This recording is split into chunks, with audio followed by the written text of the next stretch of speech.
Welcome to the League of Women Voters Bay Area Annual Education Issue Forum. We're really excited to welcome you for a very important and critical question of the day.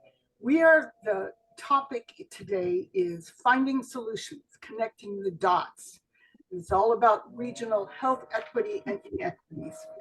We're focusing on creating healthy communities and the intersections of health and policy, facing the challenges and then finding our solutions.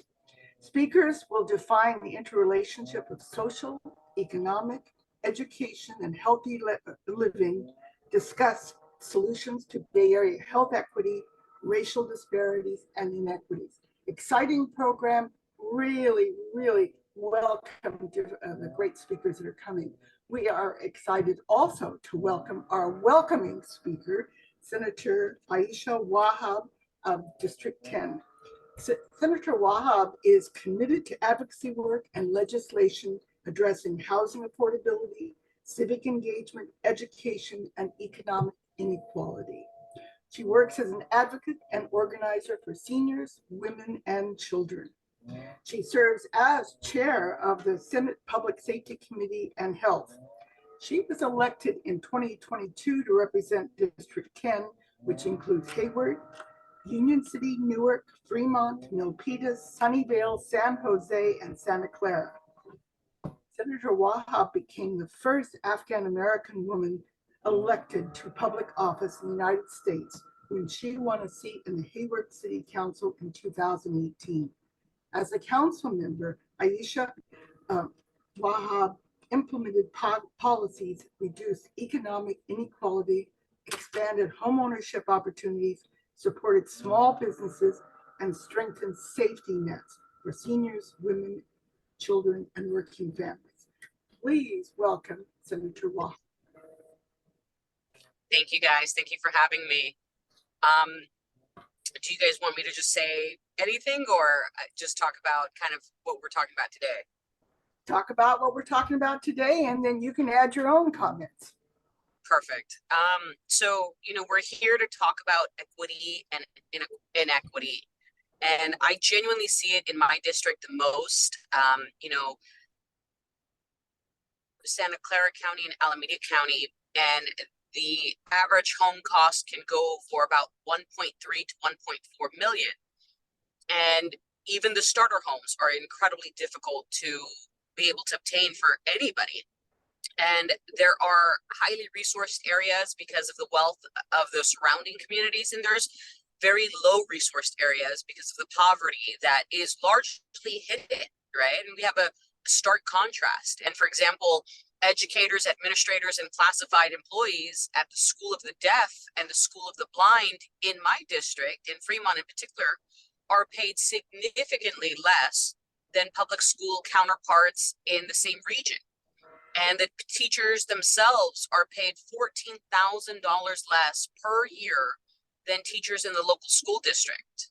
And who deserves more attention than the communities of the deaf and the blind, especially those that try to shape the communities and the students that are dealing with being deaf and blind. And, we see these challenges for educators and faculty members, and these schools are not just a school to learn, your numbers and your English and so forth.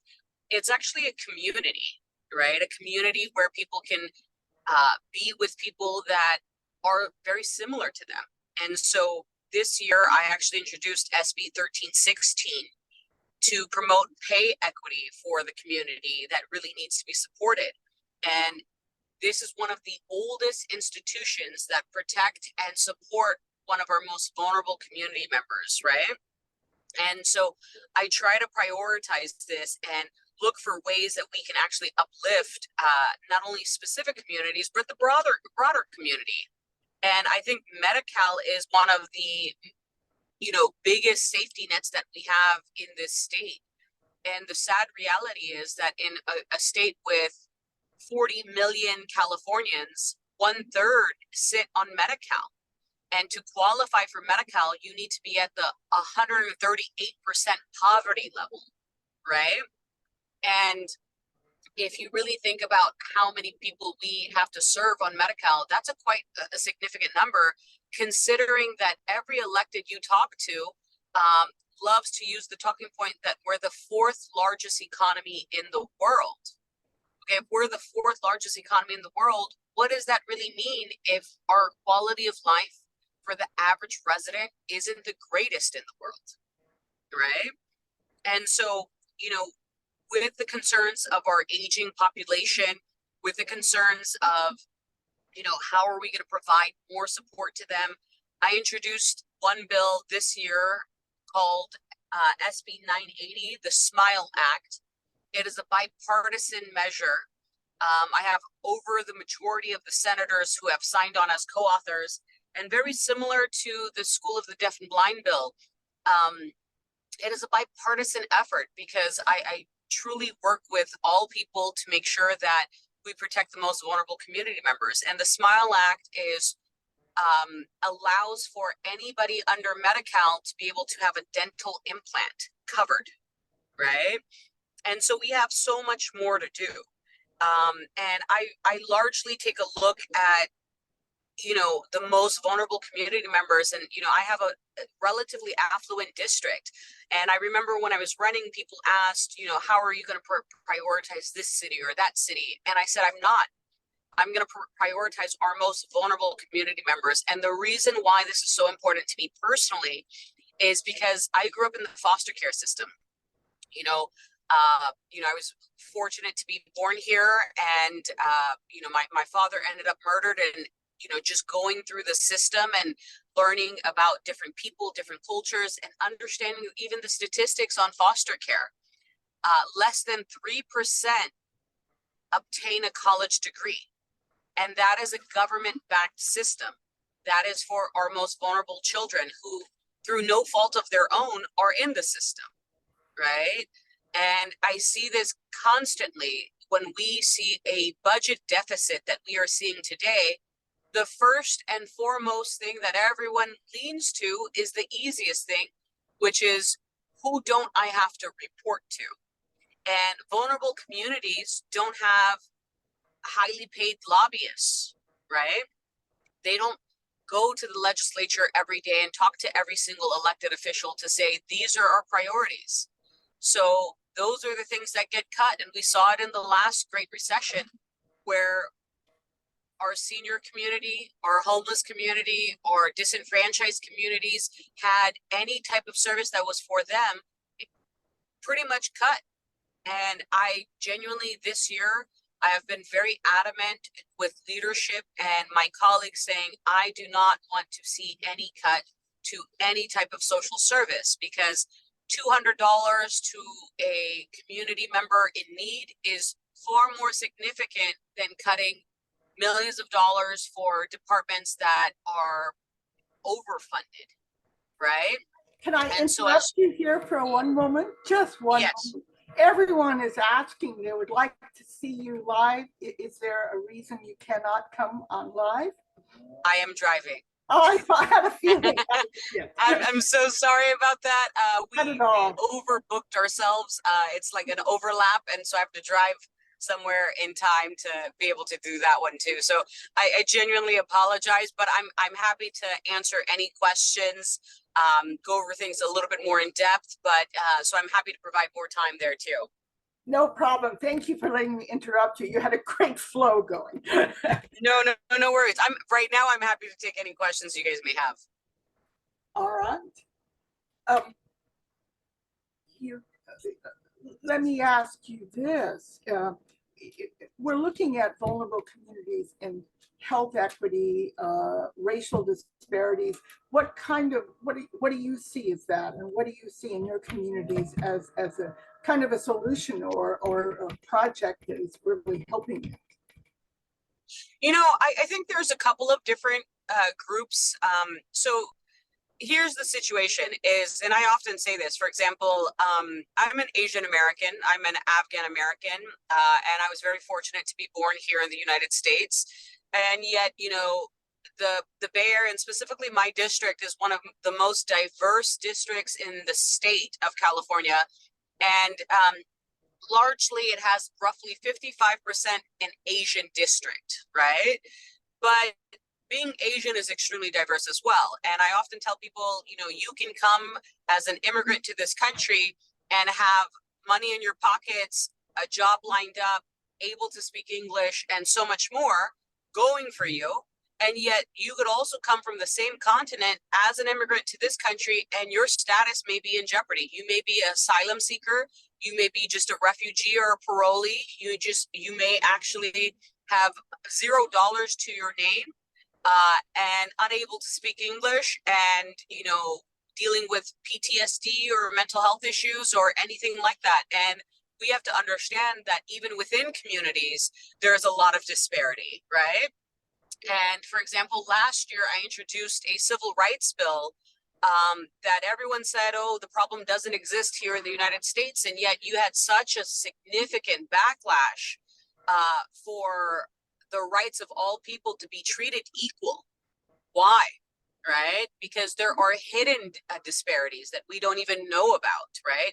We don't see. It's not identifiable in regards to race or religion or anything like that. And that's what, you know, the American system's largely built on the civil rights movement, but it is largely focused on Black, white, and Latino issues. And as the more and more diverse we become, the more we have to realize that there's more things going on in the world that affect people's socioeconomic background, mental health, position in society, and much more. And I saw that in my district, and I was trying to obviously fix that. And, you know, the bill ended up being vetoed, the only bill that I had that was vetoed. And it's quite disappointing to see, right? And I think that there are a lot of groups, especially a lot of women-run groups in our district, that help vulnerable communities. So, for example, there's the promotoras that are largely, you know, women-run, and they help the undocumented population or largely Spanish speakers that are struggling to live in this district. Very specifically with housing issues, job issues, and issues when they're putting their kids into school systems, right? They don't know necessarily how to navigate things. I also see a lot of good community-based organizations in Sunnyvale, in Fremont, and Hayward, in the unincorporated areas that provide food security to people. We're talking about basic needs in the fourth largest economy in the world. And so I get very disappointed when we keep hearing these talking points and no true investment in making sure that every student and every person is fed and housed and clothed. So that is my personal opinion of, you know, what's happening in our district. Well, let me, the questions are coming fast and furious here. We also we have one that's all about the California PUC, which continues to allow increases for PG&E, which, even though they have programs, they surely are impacting the communities are the most needy. Do you have any opinions on this? 100%. We actually wrote a letter to the CPUC stating that, you know, we were not happy with their decision. We also think that it affects, for example, renters. So about 17 to 18 million Californians are renters. And I tell people all the time, rent is not the way it was 20 years ago. You pay your own parking space, you pay per month, you pay your own, if you have a pet fee, you pay it per month. You don't do this security deposit anymore like the way it used to be. And even the utilities cost has gone up significantly, and the formula for the individual units and families that live in these buildings aren't uniform, right? And so we're having problems with that. I will say that I have been very interested in the bill that I may carry. We are limited in the number of bills we are allowed to carry in the Senate. I'm over my limit already, but I may gut and amend a specific bill to create a study in regards to how can we get PG&E infrastructure and setup into what is called Golden State Energy, which would be run by the government. And that's not saying a lot that it would secure and solve all our problems, considering, you know, example, DMV, EDD, whichever government run program you want to look at.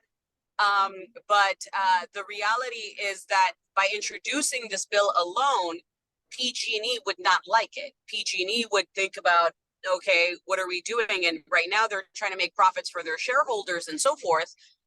And the reality is enough's enough. You know, we are moving to more green friendly technologies.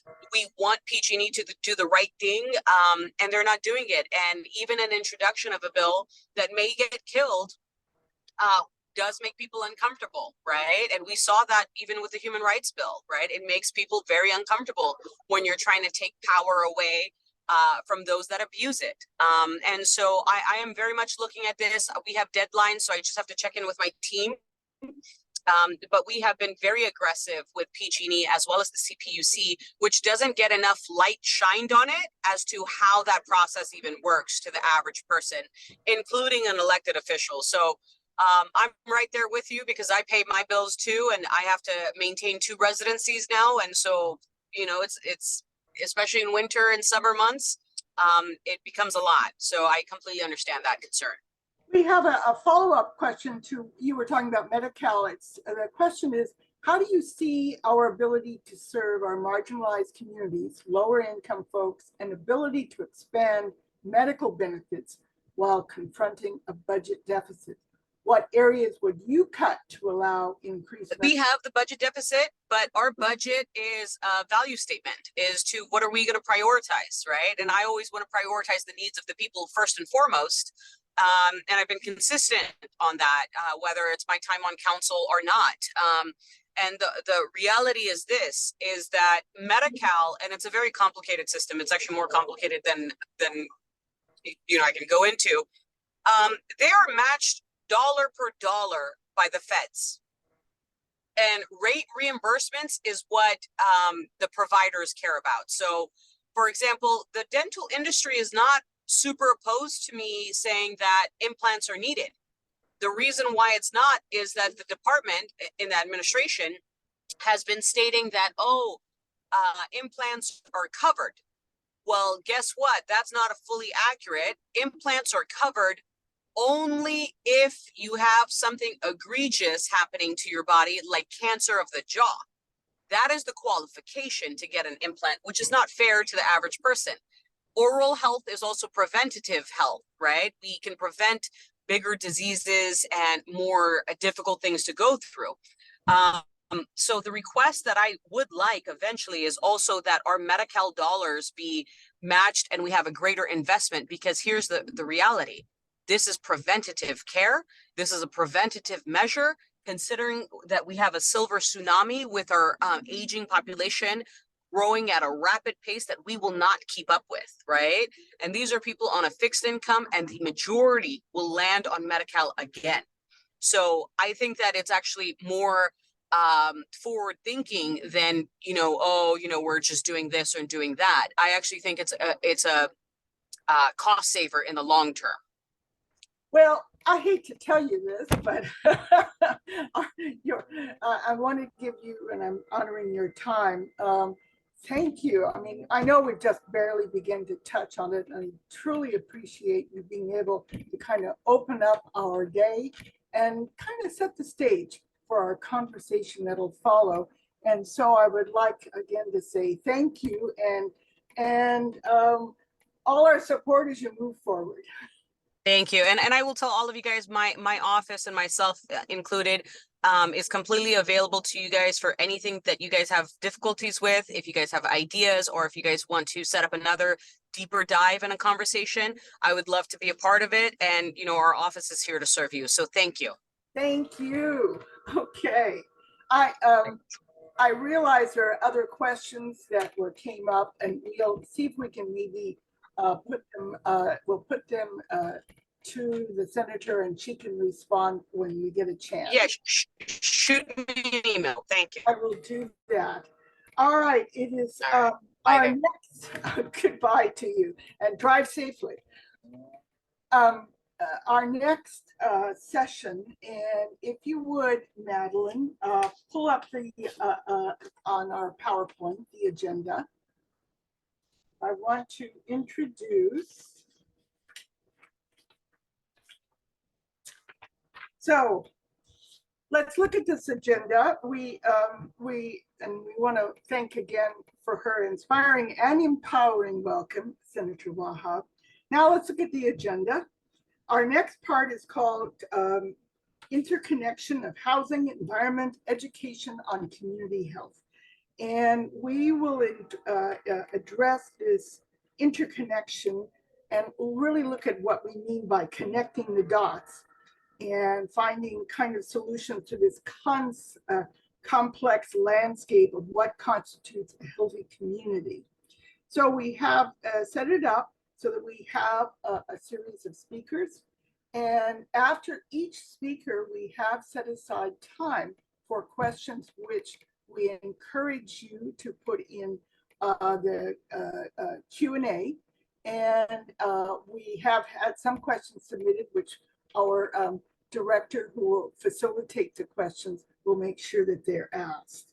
And so to begin, let me introduce LWVA Director Marianne Chauvelin.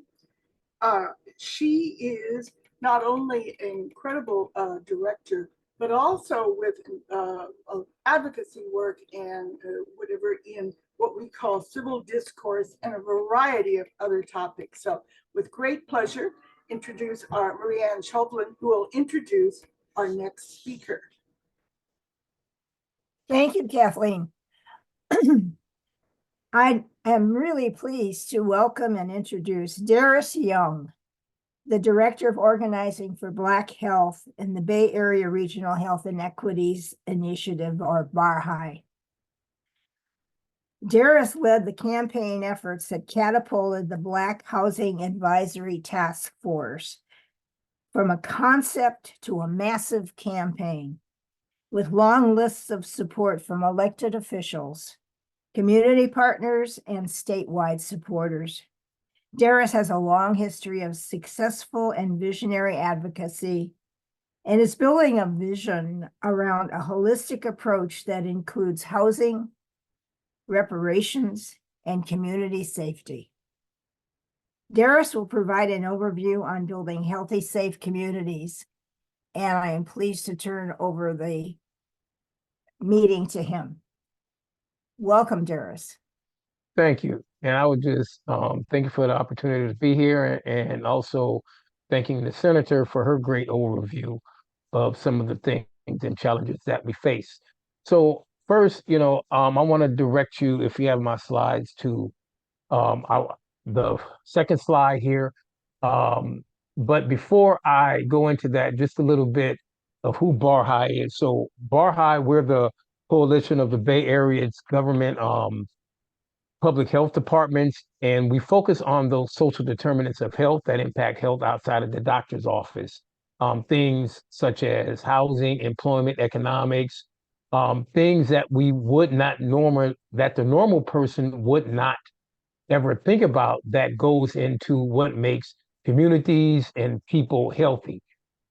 Next slide.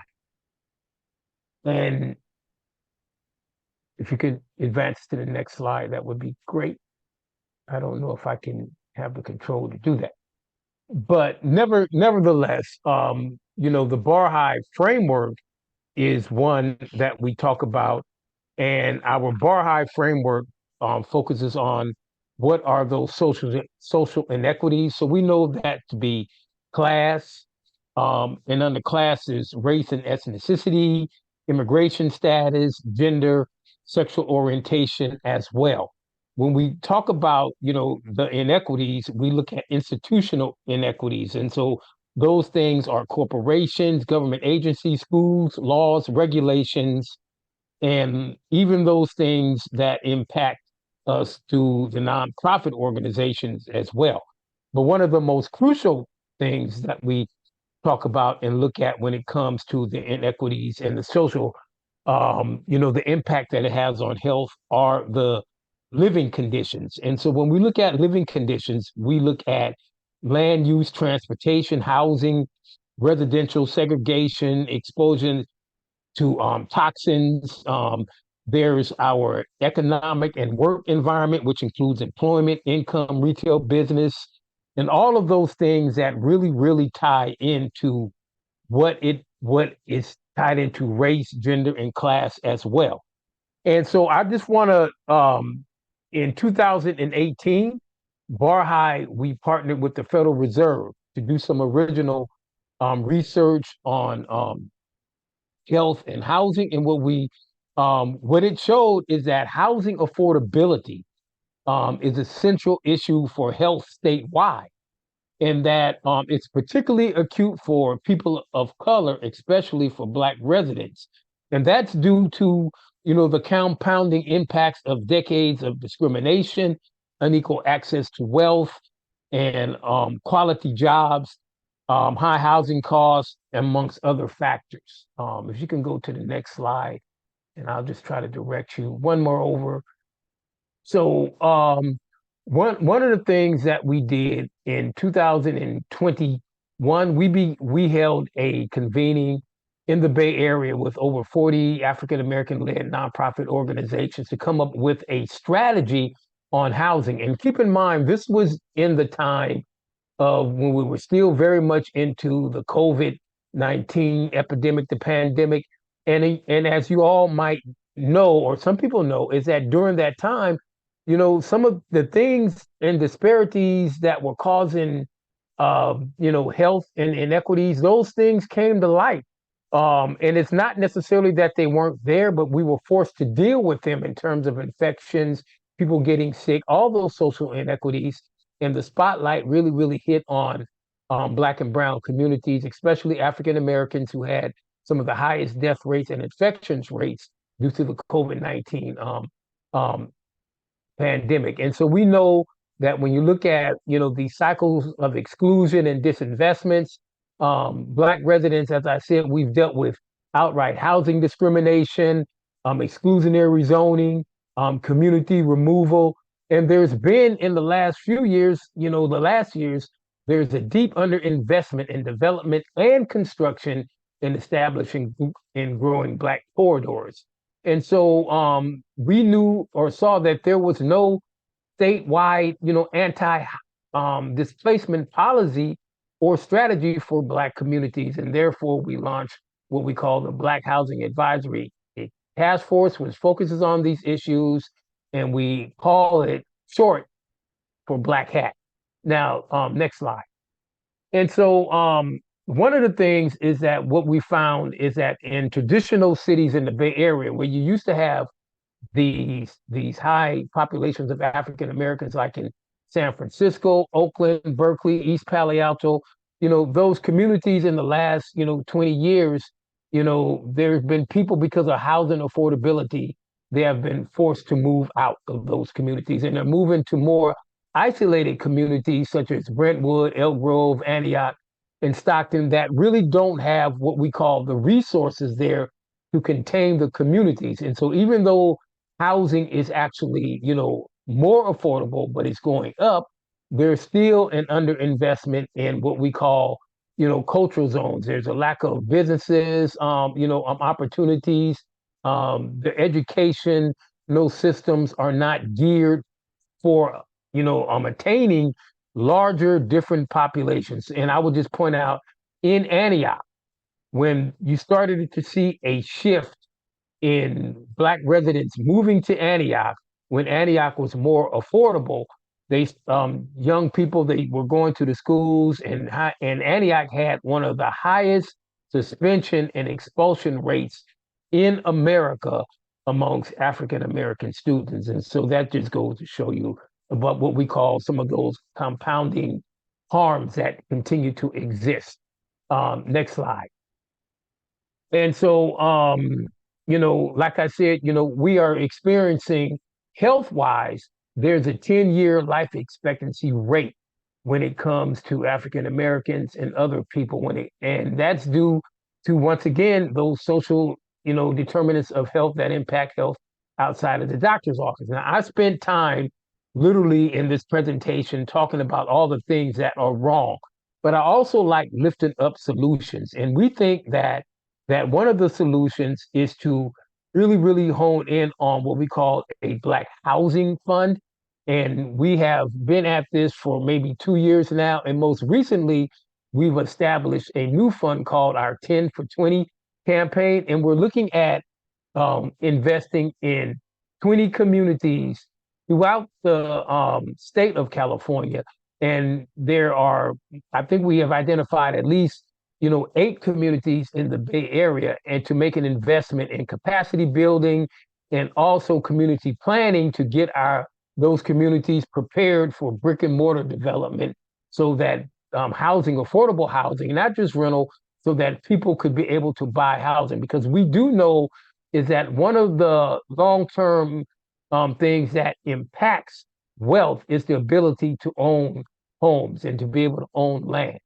And so I would just say that. And so that's one of the solutions. And I do think that as we move into our broader conversations, it was mentioned that I am working on reparations, and do think that when it comes to reparations, right, I do believe that reparations are one of the keys to ending these long disparities that have always existed between African Americans and other communities. And I will say that, reparations would not only help to close gaps that exist in when it comes to the African American population, but all populations, because I do think that when we start talking about reparations, right, there's a certain amount of equity that's entrenched in that. And I do think that as lawmakers start to figure out what reparations bills should look like,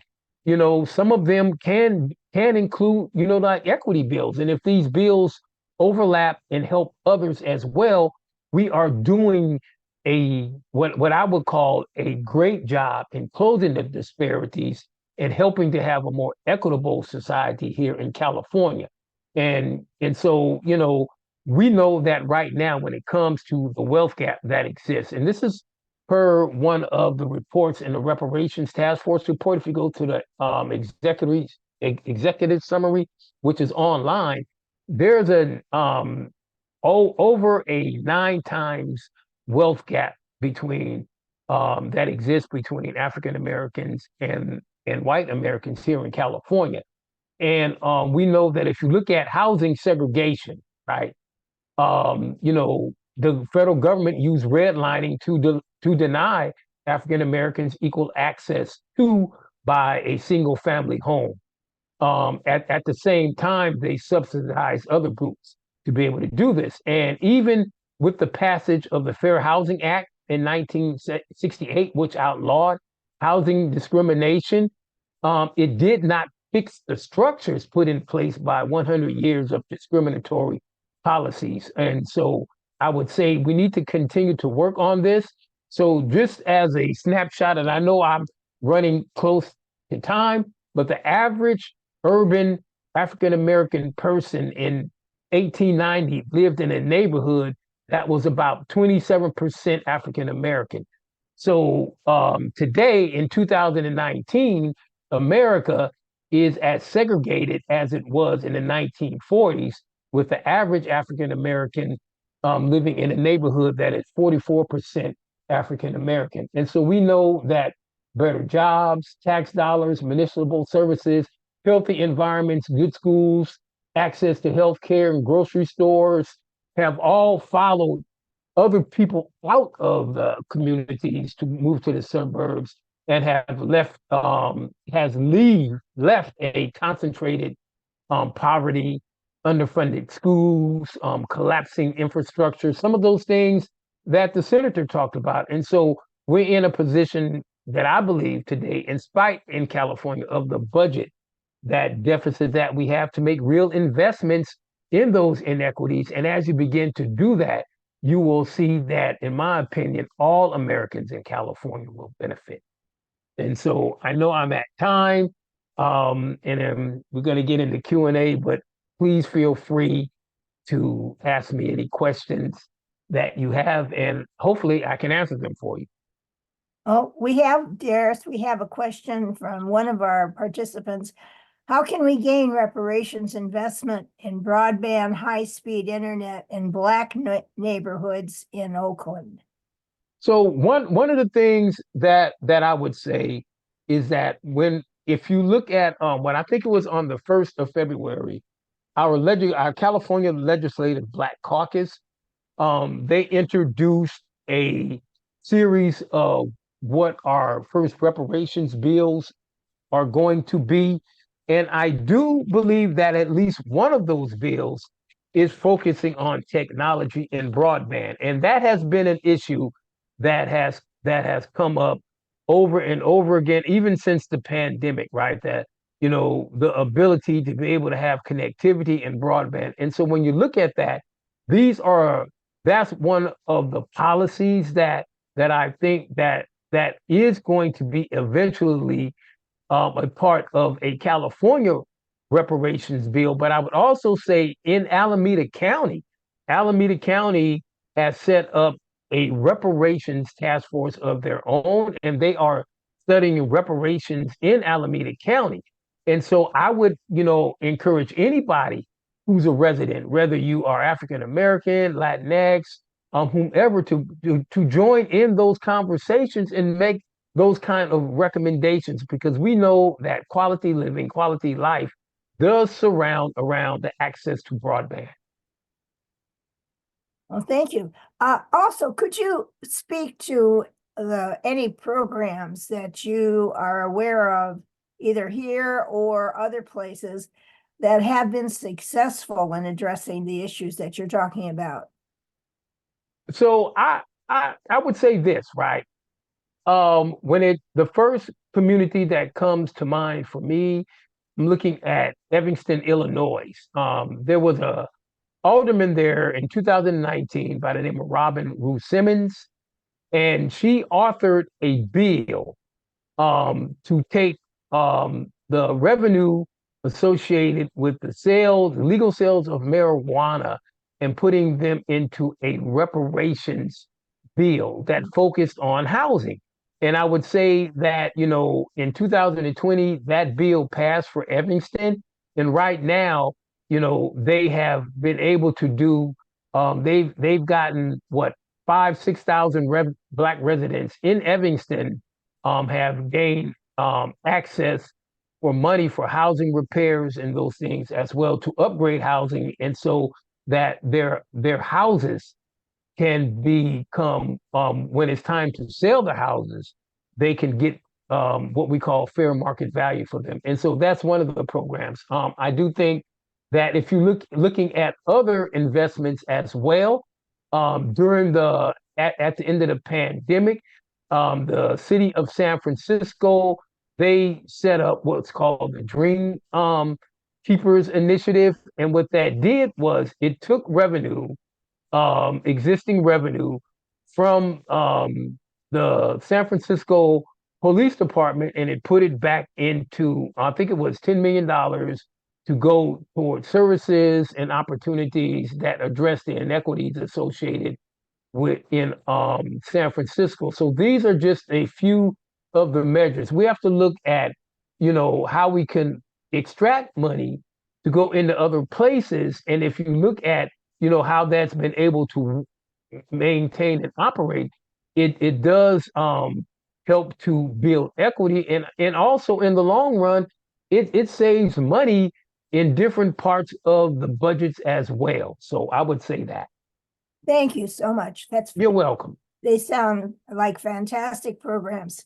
And now, unfortunately, I have to move away from you, Darius, to introduce our next speaker, and to ask Roma Dawson, who is one of the past presidents of the League Bay Area and a current director, to introduce our next speaker.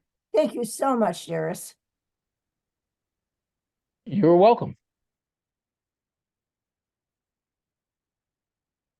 Hi, everyone. I don't appear to be showing on screen, but I hope you can see me, at least hear me. There I am. Okay, we're going to segue now and try to connect the dots between stable housing and health. And I am very honored to introduce one of the most sought after speakers in Silicon Valley. I'm introducing Regina Celestine Williams. the executive director of Silicon Valley at Home. Launched in 2015, SV at Home is a membership organization that advocates for policies and programs that increase the supply of affordable housing for a more vibrant and equitable Silicon Valley. Prior to joining SV at Home, Regina served as director of housing development at First Community Housing, where she managed some 300 million in projects. And actually, Regina grew up in the Bay Area, living in affordable housing projects, so she brings lived experience to the table. And I was touched by this, Regina, so I hope you'll let me share this personal story. As an engineering student at Stanford, she was inspired by an affordable housing class and decided to make it her life's goal to advance the housing movement. So after earning a BA at Stanford, Regina completed a master's in city planning at the University of Pennsylvania, and she spent over 15 years structuring financing for affordable housing and community development, including 9 years on the East Coast with the National Development Council and the National Housing Trust. I'm not going to spend any more time listing all of her many accomplishments and honors. I'll just close noting that Regina is spending her career seeking out best practices and building and preserving affordable housing projects. And Regina, now I'll turn it over to you. Wow, Roma, I really appreciate that very thoughtful and gracious introduction.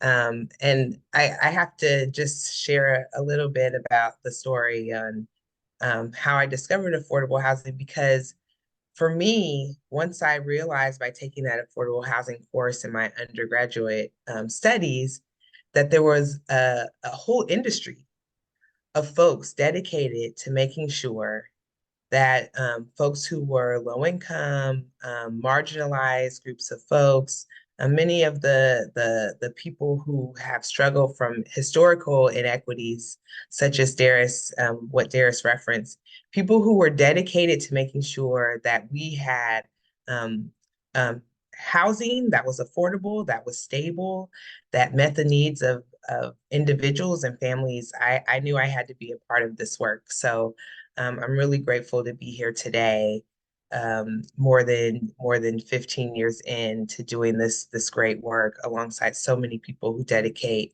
their careers to making the communities that we live in better. So I work at SV at Home. I'm the executive director there, and let's see if I can get my slides to advance. Let's see here.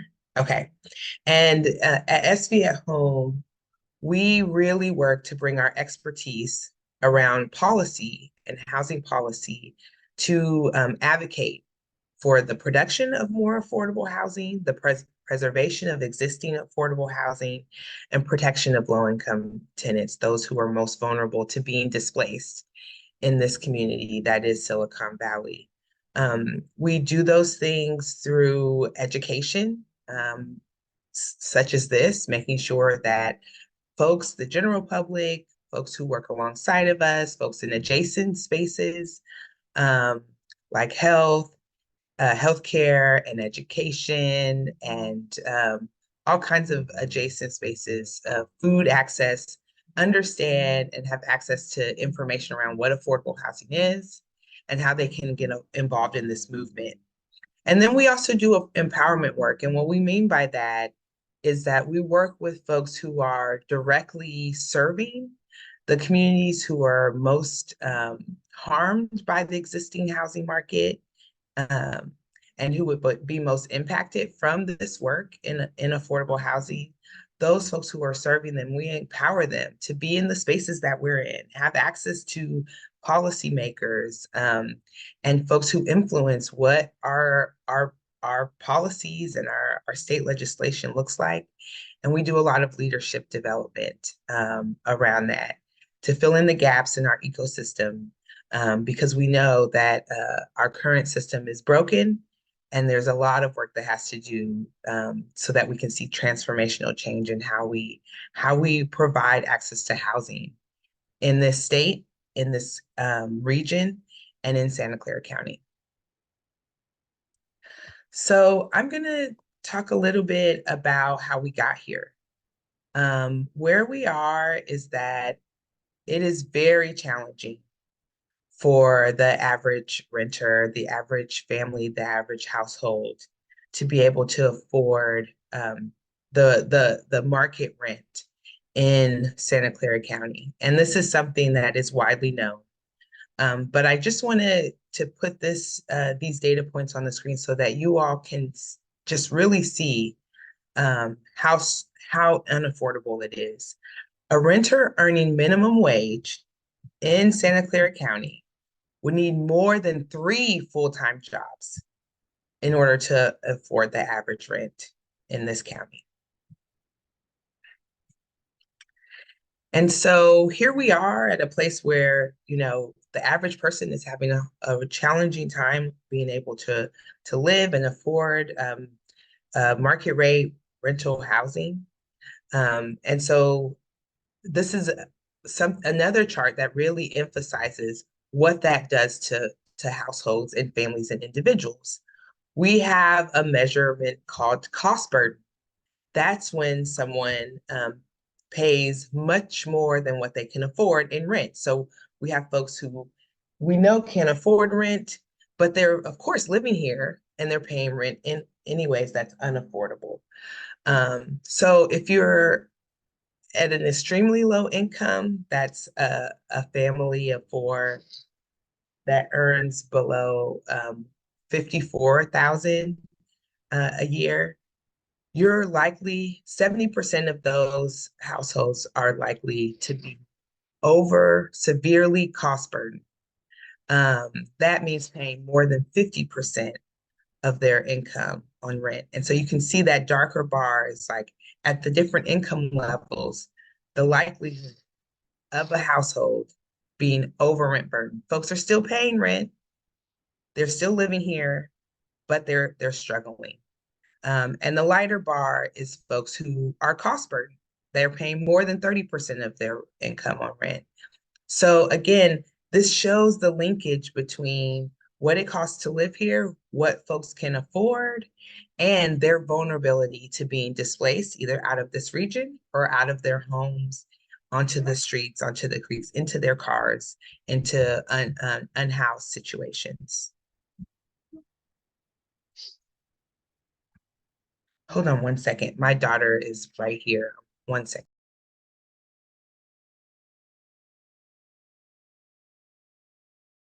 Okay, thank you for your patience. So how did we get here? I don't have to spend a lot of time on how we got here. This is a map of San Jose's redlining back from the times that Darius referred to. And he actually did an excellent job talking about the discrimination that happened in multiple formats in our history as a country.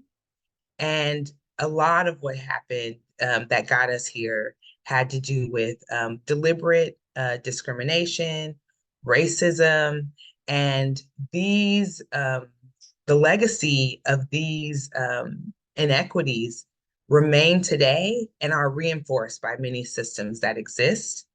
Barriers to homeownership, the high cost of living, and all of those things that sort of remain, the appreciation of homes in various areas that are more likely to be white areas and not have a diversity of racial and ethnic groups. So these maps have sort of been sustained since they were created. And that's a big part of how we got here. And at SV at Home, we believe that because racial inequities is a big part of how we got here, it's really important to address these inequities as we do this work towards housing justice. Another reason that we are here, especially in this metropolitan area in Silicon Valley, is that we do live in this tremendous economic engine, one of the most robust economic engines in the world. And we continue to create jobs. And as we create those jobs, the creation of housing has not kept up with the growth of the economy here in Santa Clara County. Oops. Uh-oh. Excuse me. And so what does that translate to? Again, cost burden means that housing is not just about housing. Housing policy is not just about housing. Really, the cost burden that many households are feeling creates impossible choices around food, how they spend money on transportation and healthcare, many other things, education. It impacts a lot of the choices that folks make with the income that they have because the housing piece is eating up so much of their income.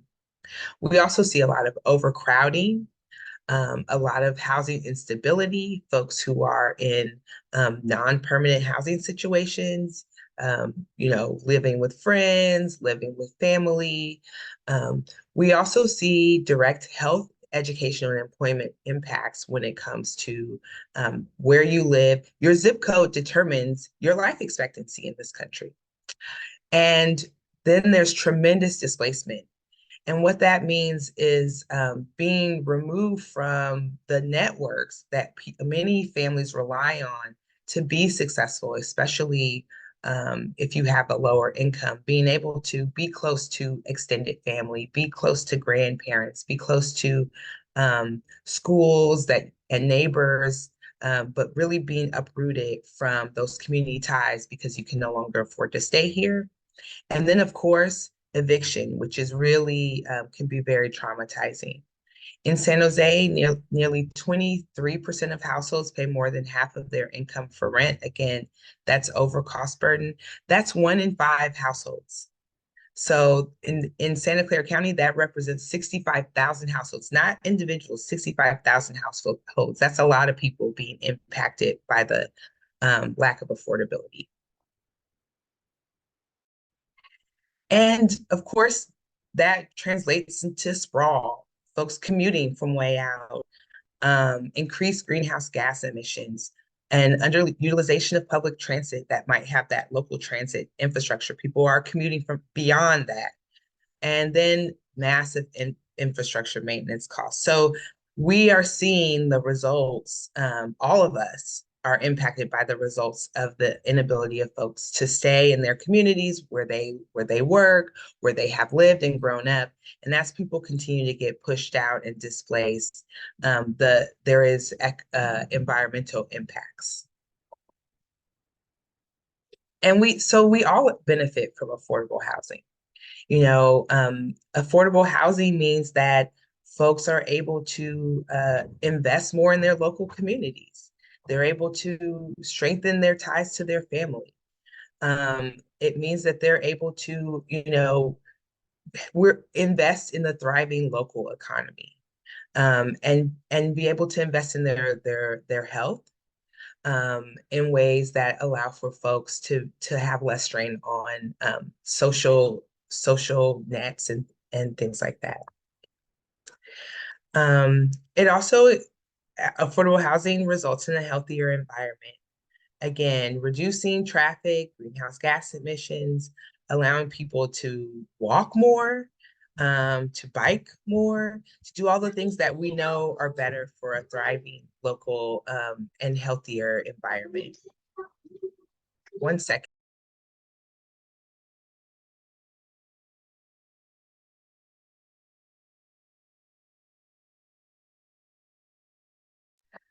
So other ways that we benefit is a healthier population benefits our economy. There are tremendous amount of costs that come from having a population that is less healthy. There are studies that show that having access to affordable housing saves costs like $6 million can be saved in pediatric health costs, 92,000 in emergency room visits, and $1 million can be saved on obesity and diabetes related health costs. Again, we are all working for a healthier environment, and affordable housing assets are one of those investments that can result in healthier population and reduce costs for our community.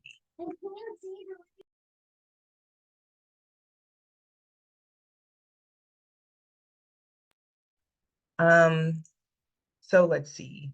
The other way that we benefit, of course, is from our thriving economy. I've talked about this a little bit, but we can support more jobs locally if folks aren't pushed out. And we can also increase the amount of jobs available by building and investing in affordable housing, investing in building the housing here that we need.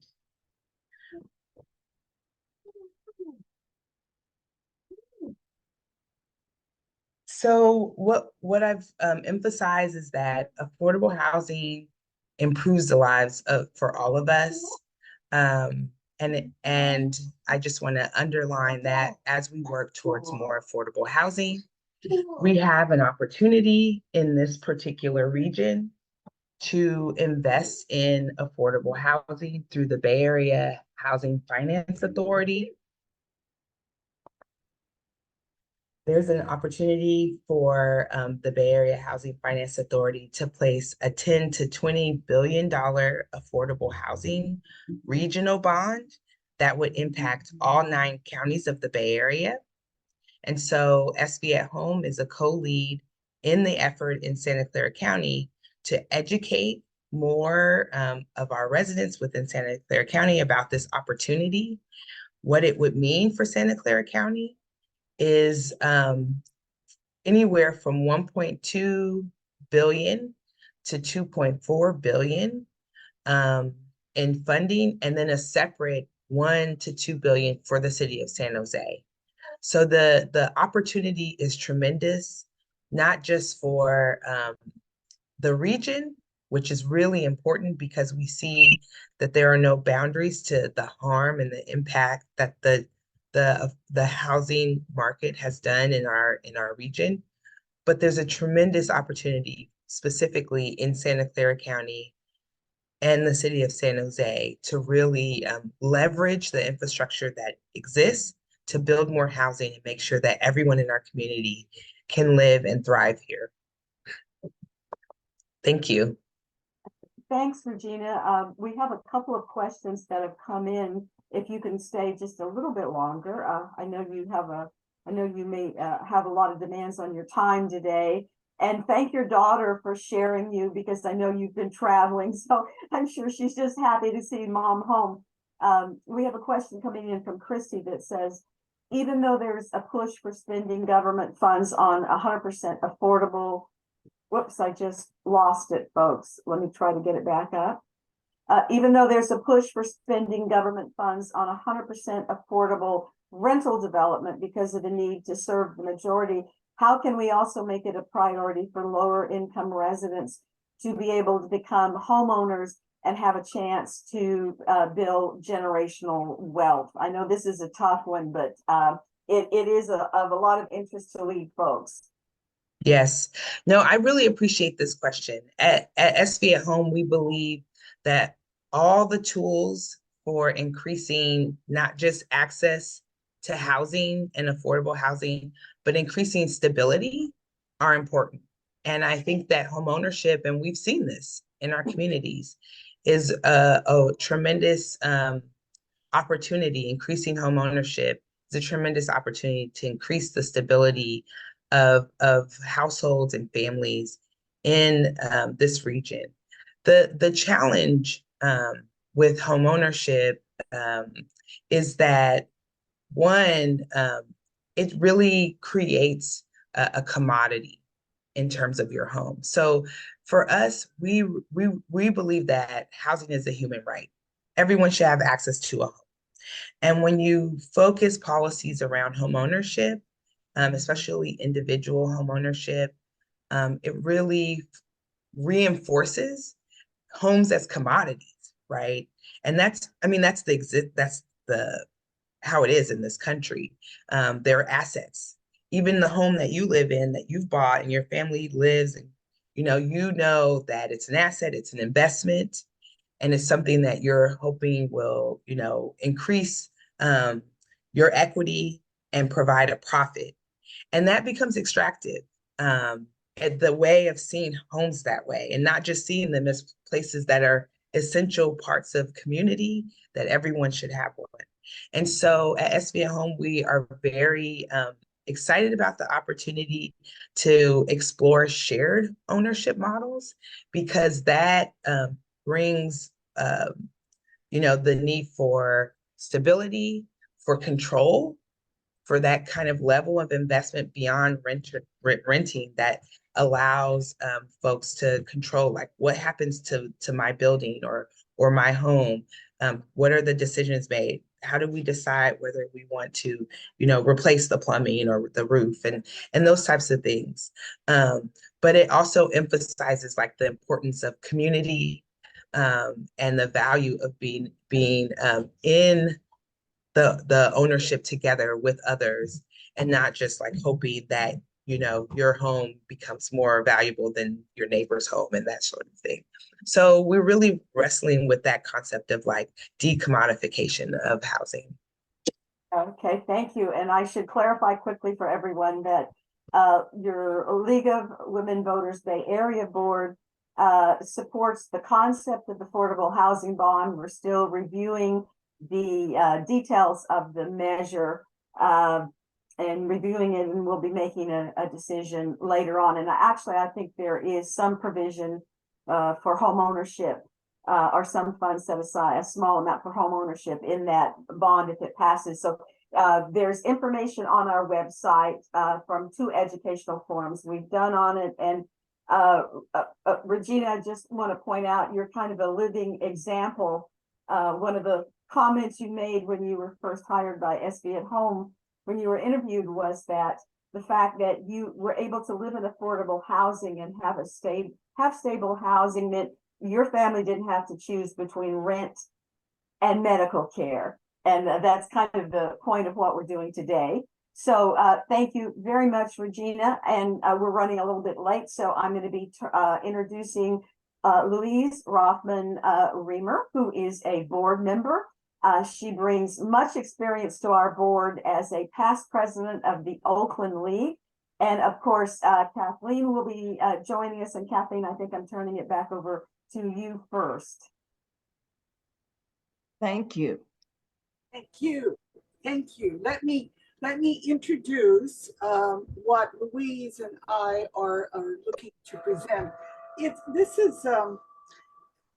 This whole issue of environmental community health is it's complex, and it is not just one group, and it asks for many different kinds of solutions to the environment that we live on.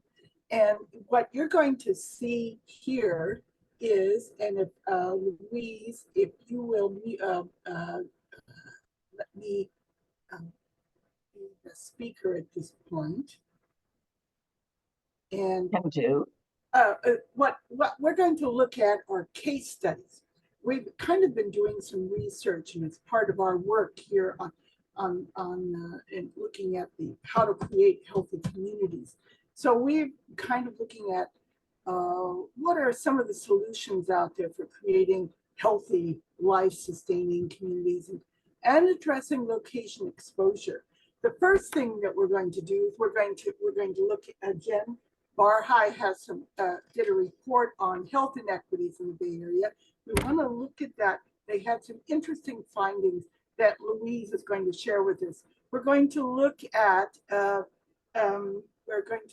APEN, Asian Pacific Environmental Network, and their unusual solution to the environmental issues impacting communities. In particular, they've been focusing on Oakland and Richmond. We're going to look at the Public Health Institute and their incredible array of programs and how where you live impacts your health. And we're also going to Spur has an interesting solution to an environmental question how to reduce emissions and what the air quality district came up with.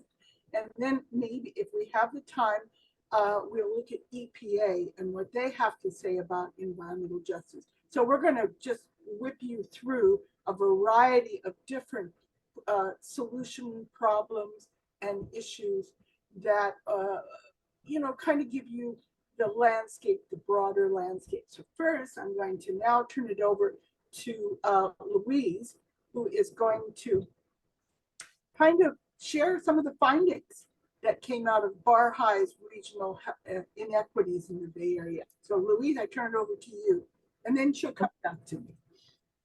Okay, thank you. And, as many of you who may have remembered the cartoon Pogo, Alfred was an alligator who said that we see the problem, the enemy, and he is us. And so this is, I think, an opportunity for us to really look at what we as a community can do and refocus some of our thoughts. And one of the things in particular I would like to point out about APEN, which is the Asian Pacific Environmental Network, that I think sort of sets a tone for much of what we want to go over. And that is that we need to refocus from extractive forms of energy and refocus to the people and what are their needs and what creates a healthy and sustainable community, which is what we have been talking about all morning. So in this particular slide, we're also reflecting what a professor from Harvard said: social policy is health policy, economic policy is health policy, and education is health policy. So policies affect people's employment, their minimum living wage, their income support, and then racism is an incredible factor in health, translating into persistent stress and associated illnesses. And it also means that we have helped to support to create neighborhoods in which we often are afraid, and instead of helping those neighborhoods to be places that we too would like to live and participate in. Next slide, please. So this is from the Public Health Network, and it shows the social inequities and how that translates into institutional inequities, which contribute to living conditions, which cause risk factors, disease, injury, and mortality. I mean, it's really quite amazing to think that people in the Bay Area who live in Hunters Point, East Oakland, parts of Richmond may live 10 years less than people who live in the Berkeley, Oakland Hill area. Let's move to the next slide so that we can catch up on some time here. Neighborhoods where there is poverty, race, ethnicity, and other social factors converge with physical environments to produce conditions that really affect health. An example is the issues in Oakland over coal being brought into West Oakland. And when you have extra pollution, when you have neighborhoods that are food deserts, you are in a neighborhood that really needs support and to have a healthier community. So let's go on to the next slide, just because it's important to move us along. Neighborhoods can create opportunities or barriers And in fact, as has been mentioned several times, your zip code is often a better predictor of your life expectancy than your health and genetic codes. So it's really important to start restructuring and moving to a different paradigm. So we want to work collaboratively to increase safe opportunities for physical activity, to improve and build an environment that reduces exposure to hazards in the environment, and to expand availability and affordability of healthful foods. We have communities in which there is toxic waste that is being burnt, and that is creating greater problems with asthma for the children that and this for the people in the community. Let's move to the next slide. Which where I will pick up from you, Louise. Great. We wanted to share with you if you go to the next slide, on the Public Health Institute. We wanted to share with you the fact of that Public Health Institute, which, by the way, its headquarters are located in Oakland, is really in the vanguard of improving health and equity by addressing some of the most pressing environmental issues of our time. They're about taking groundbreaking studies. They show how the built environment can influence whether or not an individual will develop asthma, cancer, and other illnesses. They educate, and they're really, really strong, the public and policymaker about the impacts of climate change on public health and more. Next slide, please.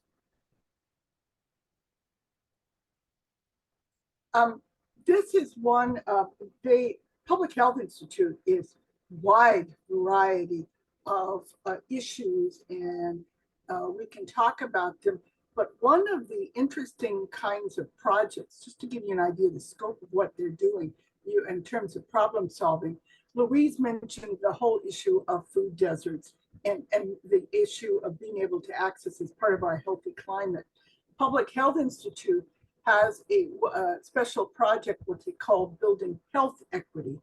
And what they have created, their Center for Wellness and Nutrition, they partner with the California tribal organizations and community partners to promote healthy living and traditional foods, and to expand collaborative nutrition, education activities and opportunities.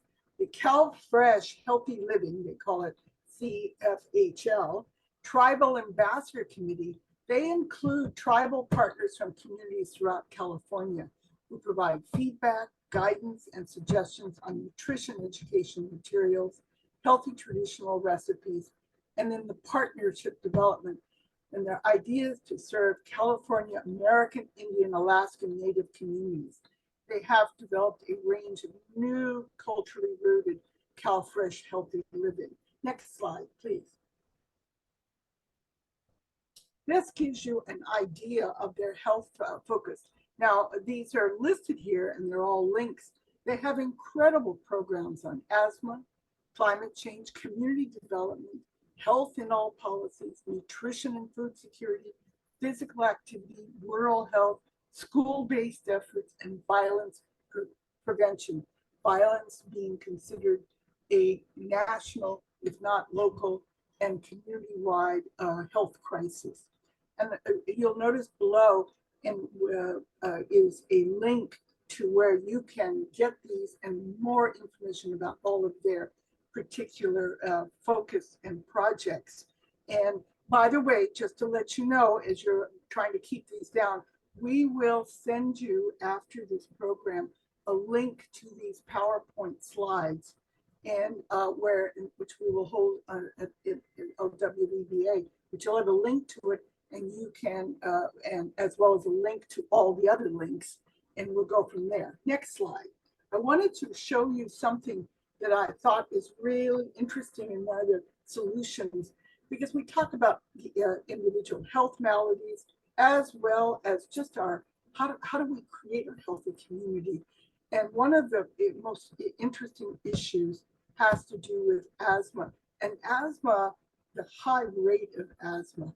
In 2022, PHI, or Public Health Institute, they created a regional asthma management and prevention program grant that advanced two critical Medi-Cal policies providing coverage for home-based asthma education, environmental trigger assessments, and asthma remediation supports.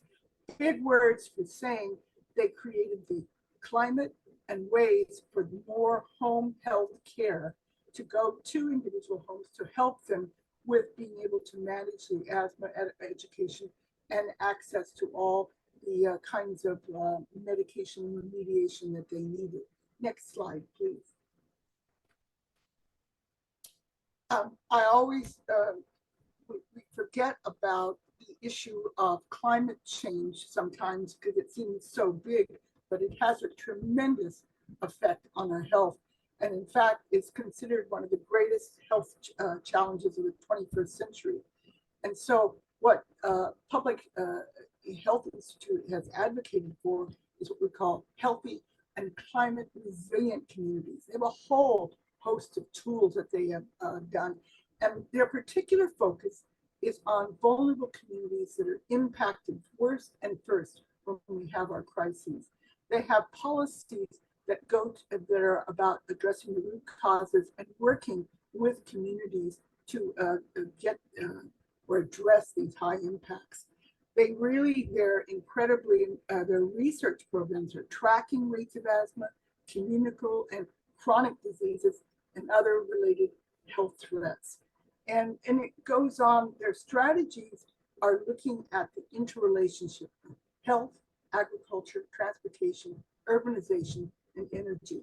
Gives you an idea of their broad depth of impact in studies and how they're addressing working with a variety of partners. So Public Health Institute is one of those that, just in case you weren't aware, they're there and a great resource. Next slide, please. I will turn this over to Louise, who will talk about APIN.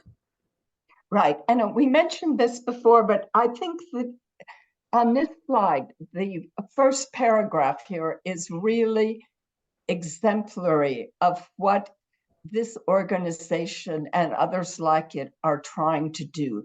They are, APIN, which is the Asian Pacific Environmental Network, is leading a transition away from extractive economy based on profit and pollution towards a local, healthy and life-sustaining economics that benefit everyone and brings together a collective voice to develop an alternative agenda for environmental, social, and economic justice. So APIN is trying to build community, trying to protect affordable housing so that their cultural history is able to be retained, and that you create a community where people can work in the local economy, they can be participants in the government and the community, and it makes controlling our democracy really viable. So APIN stands up to big polluters. They power front lines. They work for stable, safe, and affordable housing, climate change, and mobilizing the power of Asian voters. And I really appreciate the concept that we've been talking about all morning about community and how important it is that we acknowledge and make community work for all of us. And if we get to the next slide, I think we will be looking at SPUR. And Kathleen, do you want to take it back?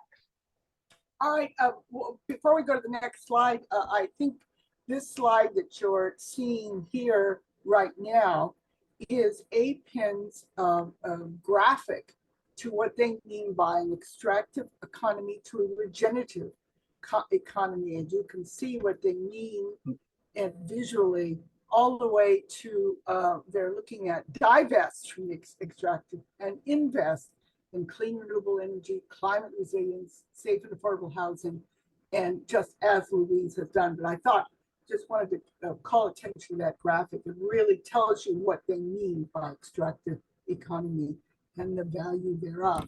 Next slide. Just couldn't resist to focus on that. The next group that we're looking at is SPUR. SPUR means the San Francisco Bay Area Planning and Urban Research Association. They are a nonprofit public policy organization. Many of you are aware, but what they do is they try to bring together people across the political spectrum, and they're looking at solutions to big problems. They're based in San Francisco, San Jose, and Oakland, the big cities, and they're recognized as the leading civic planning organization. And it's their independent and holistic approach to urban issues, which is really good. They practice urban policy, developing and advocating for ideas and reforms to bring about systems change. Their decisions are what helps shape housing, transportation, land use, economics, food access, sustainability, and resilience. And because they see that as a significant impact, you'll see them in terms of looking at regional decision-making and local decision-making, helping to advance. They focus on governance as well and how communities organize themselves. They believe that the community and individual well-being are healthiest when a society achieves equity, sustainability, and prosperity. Exactly what we've been talking about today. So one more group, and you'll notice it's various partners with many of the groups that we're talking about. And I think when we use the term sustainability because human well-being depends on a healthy and thriving natural environment, and prosperity because meeting individual and collective needs requires resources. Next slide.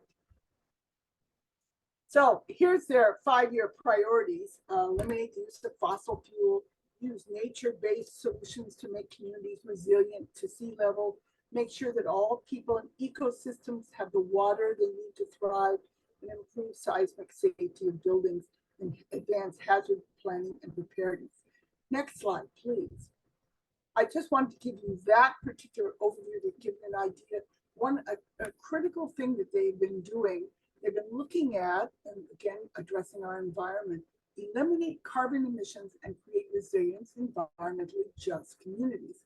So they came up with this very interesting, innovative study policy, or they're part of it, to make a zero pollution, climate friendly home affordable to low income households. Now, what do we mean? The issue being addressed is this: Bay Area regulators, air quality, passed a first in the nation air quality standard for heating equipment. Starting in 2027, when a polluting water heater burns out, it must be replaced with clean electric alternatives. The same applies to residential heating, ventilation, and cooling with HVAC systems, starting in 2029, and commercial water heaters in 2031. Very interesting. And this goal leadership sparked a movement. So rules were passed. California Air Resources Board has set goals to phase out the sale of residential gas heating equipment by 2030. And 9 states have pledged that heat pumps will be 65% of residential HVAC and hot water equipment sales by 2030. All right. Why was this air standard necessary? Because ending fuel combustion in homes and other buildings is essential to safeguarding people's health. And I'll put a link in there where you can really see more of this. But let's advance to the next slide. So what does all this mean? Well, why are we having to do this? Because ending fuel combustion in homes, it's going to help your health. They figured that Bay Area's gas heating buildings create 8 times more smog-forming nitrogen oxide, NOx, pollution than power plants, and 3 times more NOx than passenger vehicles, as your graphic shows. Next slide, please. So clean electric alternatives are healthier. Implementing the new standard is expected to help prevent 15,000 asthma attacks and avoid up to 85 premature deaths. The standards also make the air inside homes healthier to breathe. Just another kind of slide to kind of illustrate what's going on. Next slide, please. Forgive me going through it quickly because there's a lot here. But for healthy air standards for health HVACs and water heaters to take off in earnest, Bay Area regulators had to and have to overcome a critical hurdle, making the switch from electric to gas appliances affordable to low income households. To support the Bay Area's implementation of this new air quality standard for heaters and HVACs, Spirit developed a report, and they looked at providing what is it going to cost to install these zero pollution equipment for low income households and for rental homes that house low income tenants. The report focused on the Bay Area's air quality standard and what are the strategies for closing the affordability gap. They defined it as the cost difference between installing zero emission instead of gas equipment for low income homeowners and for landlords of affordable units in the 9 Bay Area counties. Next slide, please. So there are other things to report, outline strategies for the cost of upgrading homes. And then they had a very interesting section that they are part of implementing, which have created policy steps for state and local policymakers to ensure that pollution-free equipment is cost competitive, along with strategies to mitigate any impacts on low-income renters. So what is the affordability gap for low-income households to install heat pump water heaters? It's very encouraging right now in the current incentive landscape. Low-income households in the Bay Area can or soon will be able to get a heat pump water heater for free. In fact, low-income households would not only get a heat pump water heater for free, they would also save thousands by not purchasing a new gas water heater, and would actually result in a net savings of $2,900. So here's how it works. Thought this would be interesting to you can see, and I'll just go through it very quickly. So they created this case study, and Nadia lives in Hayward with her son in a small home they own. One day her water heater breaks. Nadia calls Ashley, the owner of a small plumbing business. Ashley tells her, the plumbing business, that gas water heaters are no longer available in the Bay Area. But that's okay because Ashley's business is enrolled in several rebate programs, and Nadia's family qualifies for extra rebates because they're low income. So she asks, how much will a heat pump water heater cost compared to if I could have installed a new gas water heater? Ashley tells her that it would cost normally $6,300. So Ashley fills out the paperwork and collects the federal, state, and regional rebates for $6,300. Nadia gets her heat pump water heater for free, and Nadia saves money by not buying the gas water heater, which is the $2,900 that they're saying is their net savings. Now that is just an idea of, we're looking at solutions. We create these great issues of how to make an environmentally good environment, but how do we make it so that it is not only affordable, but accessible to our community? So next slide, please. And I am looking at our time, and I will just conclude, instead of there's more which you can add later, just to remind you, the EPA, who has just released community action grants for climate and for communities, here's how they have, and kind of sums up what we've been talking about in terms of environmental justice.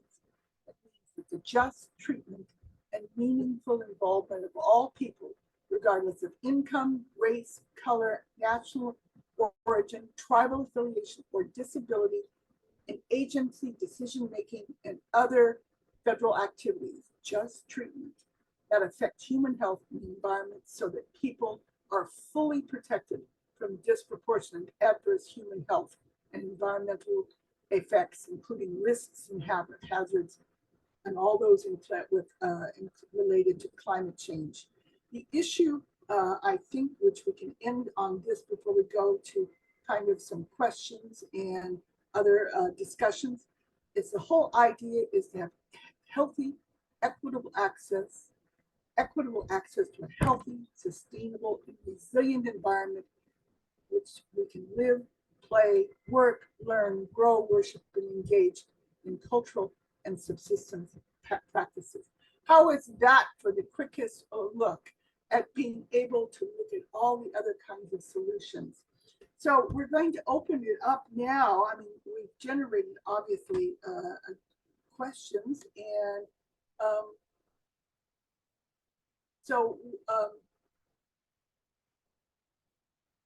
let us talk about these. And one of the questions, can we agree at this event that the current system is operating perfectly as created, and that we should work to create a new system that centers the needs of all residents in the Bay Area and country? Do you, Darius, and I'm not sure if she's here. I think Regina maybe had to step. Darius, what do you think? So, okay, my belief is that we don't need to create a new system, because I think that within our current democracy, we have the systems in place, right? And so the question has to be, are we willing to invest wholeheartedly in those things that make our communities and society a safer society, by putting the onus on the dollars and cents where we spend our money? So like take for instance, and I use this since we talked about it. If you look at going back to the early or the late 1980s through the 90s, right? California outspent every other state in prison spending. In 1980, California had 11 state prisons. By 1990, we had 32. And so just think if we would have been investing in those other sorts of things that would eliminate the need for prisons or people to go, like housing, education, employment, always looking to create better opportunities for employment through job training that keeps up with schools that develop these type of curriculums, where would we be today? And so the question is our will to be able to do those things. It's not creating a new system, because the system is in place. We have a democratic society, but do we have the will as the people that ultimately make the decisions that come from the recommendations that so many community-based organizations are able to do the studies and put out there and formulate these ideas and literally guide us in what to do, and we don't do it? That's the question. No, I say that we begin to work the system as it should be. Like I think, and I'll say this, and I know not to dominate the conversation, but Martin Luther King, to me, one of his most famous quotes is that the arc of the moral universe is long, and it does tend to bend towards justice. Well, that's the thing, but we have to start really, really pulling that lever to make it bend that way. And I would say that.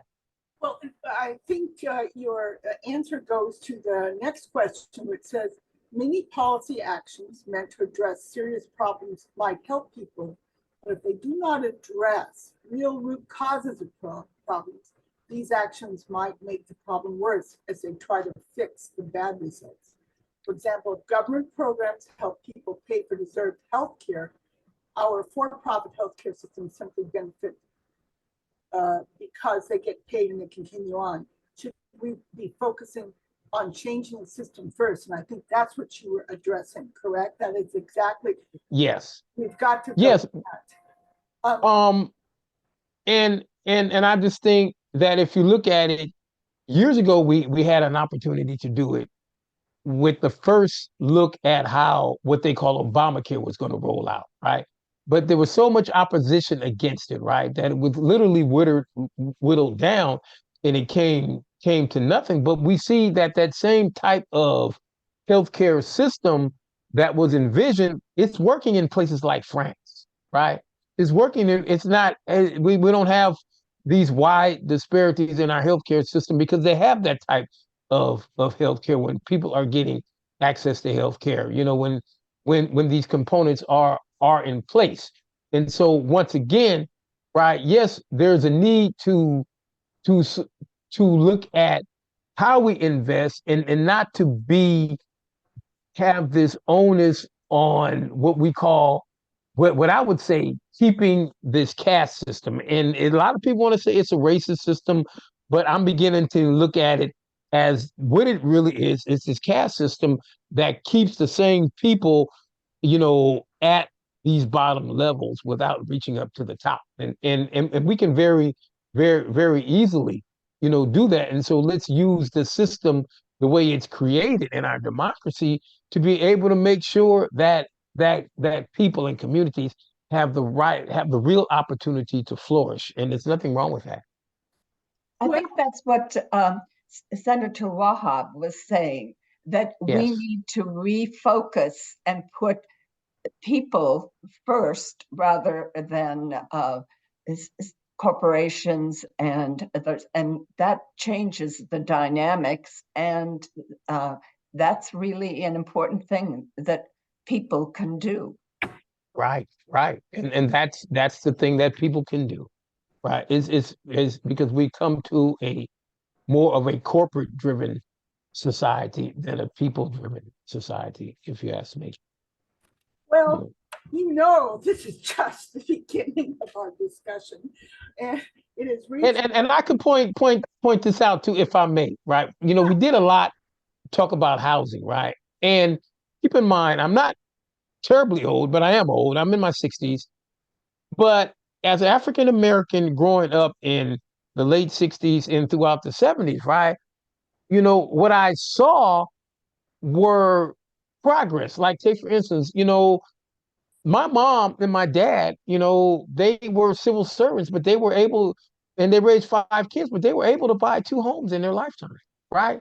And you think about that, right? And so there's been this, since that time, this regression, right? That takes us back and back and back and back. You know, when you talk about, you know, that great generation, the generation that came, the policies that came out, we were reaching strides in the 40s that came out of that to do that. And then all of a sudden you wake up overnight and we've been on this backward slide for more than 40, 50 years now, you know.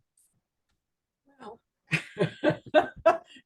as we say, it's just the beginning of what we're doing. I want to turn this over to our next session on education and health. And I want to turn it over to Raina Lari, who is one of our board directors for LWVBA, as well as a public servant, and in looking at and with a portfolio on health and education. So I'll turn it to you. And Rena, I want you to be able to share what's next in terms of the health series at the after Dr. Dewan speaks. So it's you get to introduce our next speaker. Absolutely. Thank you so much, Kathleen. So it's my great pleasure to welcome Dr. Mary Ann Devon to our lead day. Dr. Devon, Santa Clara County Superintendent of Schools, is a statewide leader in inclusive education. She's dedicated 37 years to public education. She's recognized for her youth-focused work and commitment to serving the community. Dr. Devon is passionate about diversity, inclusion, and social justice. She strives to promote equity-focused system change at local, county, and state levels. Dr. Devon is also a member of the League of Women Voters. Dr. Devon participates in non-partisan advocacy to guide education policy and funding in early learning, mental health, and special education. Leveraging youth voice, platforms, and partnerships, Dr. Devon aims to improve equity and access to high-quality education to support all learners. So over to you, Dr. Mary Ann Devon. Thank you so much, Trustee Laurie. Can everyone hear me okay? I just want to make sure the sound is okay.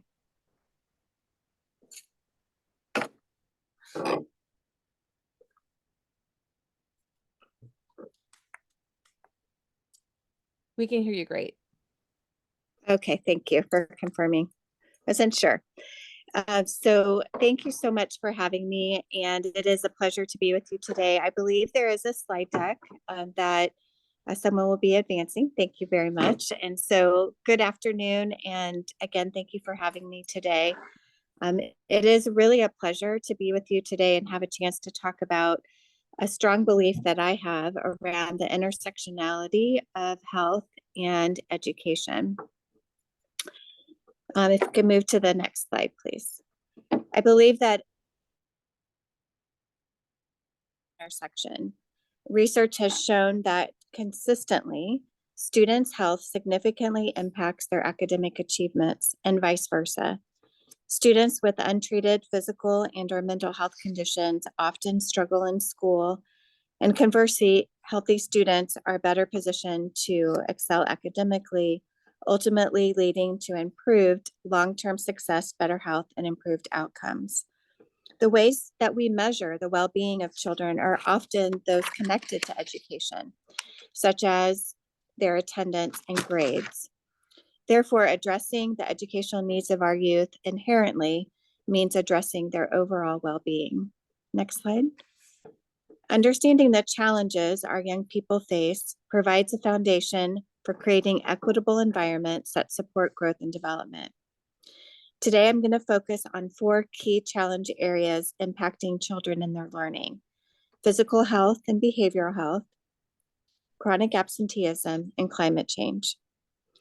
Our 2023 Santa Clara County Behavioral Health Report highlights prevalent behavioral health issues such as anxiety, depression, academic stress, and emotional regulation. Shockingly, in 2020 alone, there were over 1,300 department visits to the emergency department by children related to mental health issues or needs. The report also highlighted that approximately 1,500 visits were due to physical health concerns such as asthma or bronchitis. And just last month, the U.S. Department of Education stressed that students with 4 common health conditions may be entitled to protections under the federal disability rights laws. And those include asthma, diabetes, food allergies, and gastroesophageal reflux disease. Furthermore, the implications of climate change on education and health cannot be overlooked. Extreme weather events exacerbated by climate change pose significant health risks to our children and disrupt their learning environments. Chronic absenteeism further compounds these issues.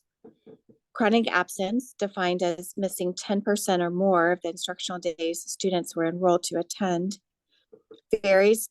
Factors ranging from illness to academic struggles contribute to students missing critical instructional time, having a tremendous impact on their learning. Next slide. Santa Clara County data shows in 22-23 school year alone, nearly 47,000 students in Santa Clara County were chronically absent, representing a staggering 19.3% of the student population. That's nearly 1 in 5 students. Extensive research has shown that low attendance rates in early grades can hinder future academic achievements in groups. And chronic absenteeism has also been linked to social disengagement and heightened dropout rates. When we reduce chronic absenteeism, we improve graduation rates, increase academic achievement, and give young people the best chance of success. Next. To address these challenges, the Santa Clara County Office of Education has worked strategically with our local school districts and many partners to innovate approaches and tackle each challenge. One approach that we are using is to utilize the school environment for early intervention, bringing public health efforts directly to students and removing barriers to care, particularly in our underserved and under-resourced communities. Our office recognizes the importance of cross-system partnerships to ensure the success of collaborative efforts through strategic partnerships with the County Department of Health Services, Medi-Cal, other providers, schools, and community-based organizations. As a result, we're able to ensure that every student has access to resources and support. Our partnership led to the implementation of various initiatives aimed at supporting students' health and well-being. From community schools to wellness centers, these initiatives offer vital resources and support to students and their families. Community schools integrate academics, health, and social services, and wellness centers provide safe, supportive environments on school campuses where students may retreat during stressful or anxious times. Currently, our office operates 19 wellness centers across the county to provide schools and their students with these supports. Next slide. Yet another approach to address the physical health challenges is to ensure the California Education Code for vision and health screenings are sustained with excellent support systems. Within the framework of the state education code, provisions are made to ensure students' physical health needs are met. Compliance with these laws fall under the purview of local school boards and county offices of education, emphasizing the importance of prioritizing student health within the education system. Vision and hearing screenings are deemed critical in identifying and address student health needs early on. The Ed Code specifies the grades where screenings occur, and the SCCOE has developed partnerships with partners, agencies, and the Public Health Department to provide these services. Next slide. Our commitment to fostering comprehensive student support is also evident through our partnership with the Pediatric Developmental Specialty Center. These centers are specialized healthcare centers. These facilities cater to children aged 3 to 18 with developmental disabilities such as autism and complex ADHD. The center partners with the SCCOE to enhance support for school districts, the medical providers, and families to aim at early diagnosis and comprehensive care planning for children facing behavioral, developmental, medical, and academic challenges.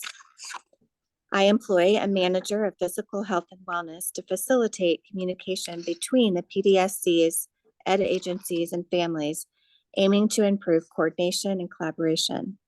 Next slide. Another method we are utilizing is the coordination of care model. Through this model, my office provides full coordination of care to schools and districts when students or without current IEPs or case managers experience a long-term absence due to physical or mental health reasons. District and school personnel often struggle to find the time to meet the needs of students and to plan for their care when they return to school.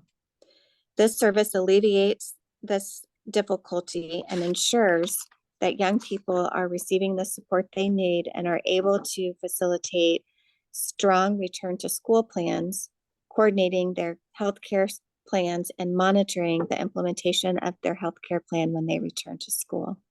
Next slide. Another key initiative is fostering collaboration among our school nurses. To enhance their professional practice through shared learning, my office holds a community of practice for school nurses that brings together over 40 nurses representing 22 local educational agencies. Additionally, we recognize the importance of supporting novice school nurses in their professional development journey and to help them with specialized orientation sessions tailored to meet their needs which then support the students. Next slide.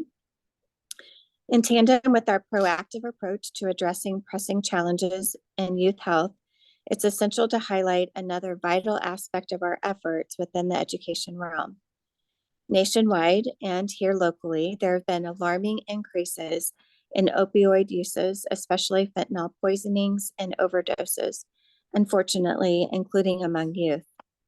In response to this crisis and in alignment with emphasizing our whole child wellness support, the SCCOE's Youth Health and Wellness Department, in partnership with the Santa Clara County Behavioral Health Services and the Opioid Overdose Prevention Project, launched the naloxone Training and Distribution Project.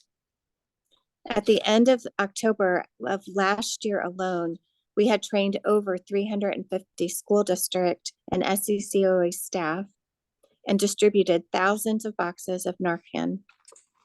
Next slide. Another critical area that has various effects on the health and academic achievement of students is climate change. No matter how successful we are at reducing future emissions, climate change is and will continue to be a crisis of health and opportunity for California's children.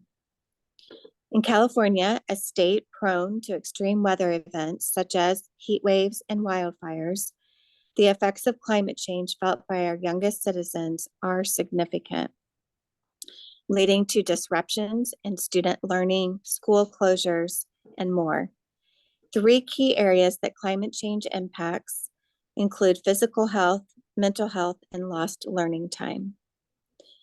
With physical health, heat waves exacerbate the risk of heat-related illness among children, which worsens during fire season and contributes negatively to the high rates of childhood asthma, posing significant physical health risk.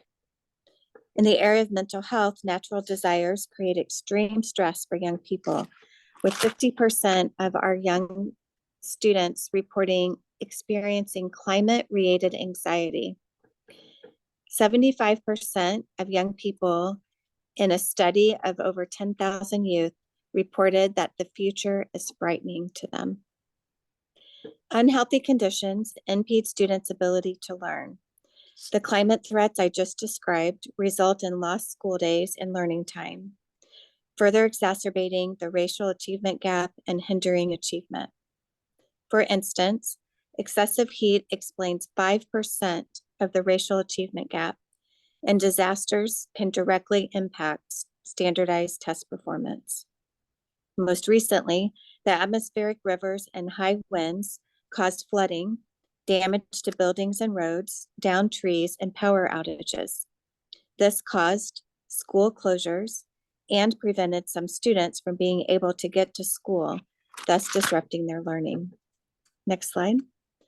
According to a 2023 report, Climate Resilient California Schools, A Call to Action, authored under the leadership of Stanford University's Parker Center for Allergy and Asthma Research, other partners, and one in which I was grateful to be a collaborating author, a diverse group of stakeholders and experts identified important things and made some important findings, including that California schools are not equipped for climate resilience. Our schools are outmoded. 40% of schools are more than 50 to 70 years old. This means about 4 in 10 California students attend schools that do not meet minimum facility standards. Schools lack adequate air conditioning, for example, HVAC systems and filtration systems, and more. And schools in low-income communities are disproportionately impacted. Next slide. To tackle these challenges, the comprehensive efforts for climate resilient and sustainable schools have been implemented and encompassing initiatives across campus, community, and curriculum domains. This includes sustainable construction practices, climate resilience efforts, mental health support, and environmental education. Next slide. Empowering our future generations begins with ensuring their health and well-being. It encompasses creating an environment where every student regardless of their background or circumstance, has equitable access to the resources and support they need. Prioritizing climate resilient efforts, addressing immediate medical needs, and improving access to care fosters a culture of whole child wellness and learning. And this approach acknowledges that students from marginalized communities often face disproportionate challenges in accessing healthcare. Bringing healthcare services directly onto school campuses allows us to ensure that students have opportunities to receive the care and support they require. Partnerships are critical. It is our goal to continue to bridge the gap between education and health and ensuring that every child has the opportunity to grow. Next slide. I believe that together we can build more resilient communities, pave the way for a brighter tomorrow. And I thank you all for your commitment to the success of our youth. Thank you, Dr. Devan, for your extremely informative and excellent presentation today on SECOE's initiatives to build healthy communities and help with the health crisis. So we have a couple of questions in chat. It says, when parents cannot or will not support their children, what can the Office of Education do to support their at-risk children? And I'm not sure what is meant by support, but one of the ways that our office is helping families, we have a number of initiatives and staff that support families who might be experiencing housing insecurity or food insecurity. And we also help schools and families navigate some of the systems, such as our community-based organizations and the county health department that might be providing some of those services. Thank you. And there's another one about, thank you for the extensive information about what county education is doing. What are the weak spots in our system? How does what Santa Clara County do compared to what is happening in other counties? Well, we have a number of strengths in our county, and we're very fortunate to be in a county where collaboration and partnership are celebrated. I would say that there are some gaps that we're still working on in terms of the number of families that are experiencing housing insecurity. We have seen an uptick this year in the numbers of young people where schools have identified as being homeless. Those numbers are higher this year than they've been in years. And so that is a gap area that we're working really hard to address. While progress had been made in previous years, the increase this year has been alarming to us. Thank you. And I had a question is, of course, there's increasing evidence that exposure to plants in green space, and particularly to gardening, is beneficial for mental and physical health. In fact, several trials have revealed the beneficial effects on mood and mental health of simply observing nature. And I know SCCOE is doing some work with students' involvement in gardening. Could you please speak to that? Yes, thank you. We're very proud of our Growing Gardens initiative. It is a county-wide initiative where we're providing support, technical assistance, training, access to resources, and collaboration to help expand green space on school campuses.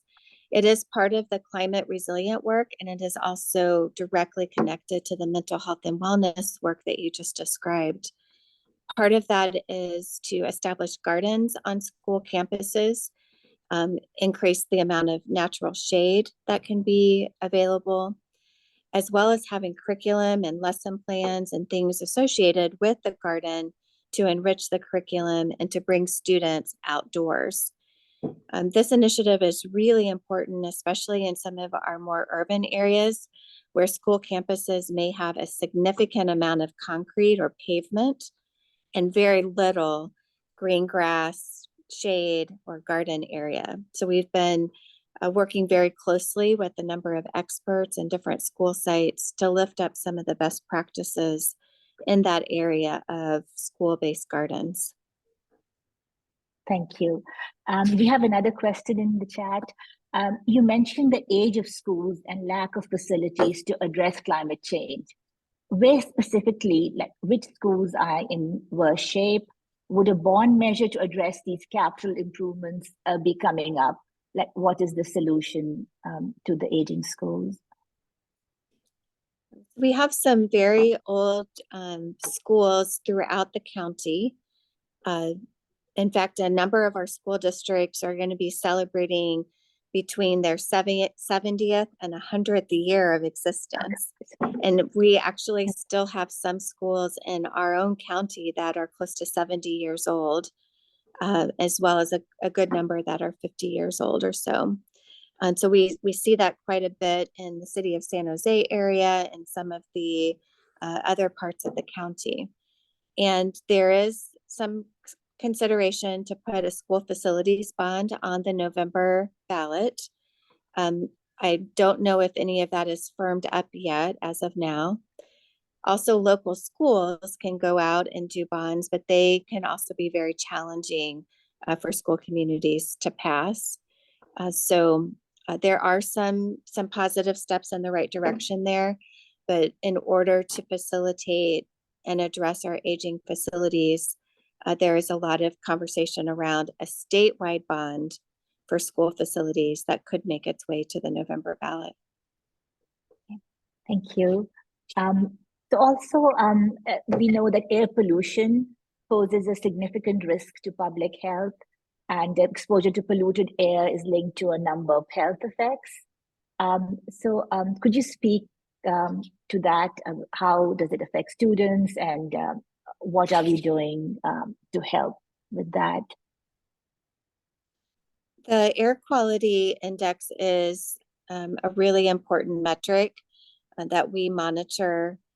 We monitor it not just during times like fire season when you might anticipate or expect that it should be monitored, but we monitor it regularly, and our emergency team, our department that supports emergencies, also recognizes that there are isolated components or isolated climate regions even within our own county.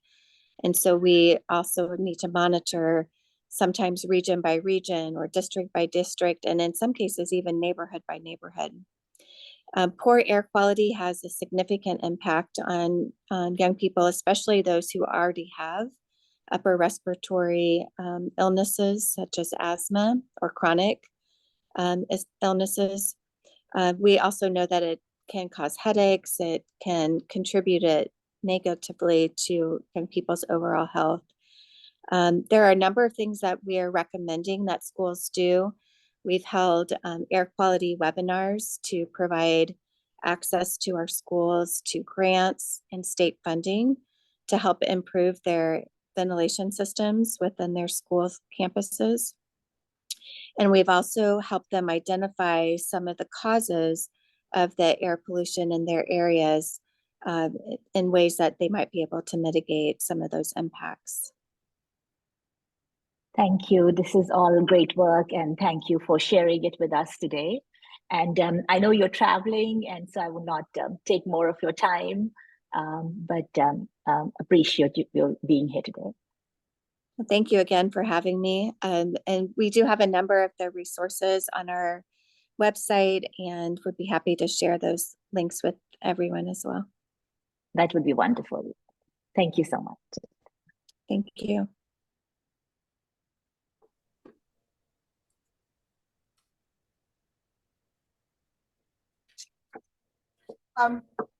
I guess that at this point, we have looked at the questions, and before we conclude, we wanted to share with all of the attendees and our league members, this is not just a one-time event. This was kind of a focus on education issue education forum. And what we wanted to show was the interconnection.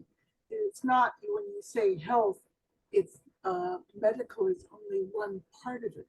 Creating a healthy community and looking at our environment in the broadest sense makes a difference.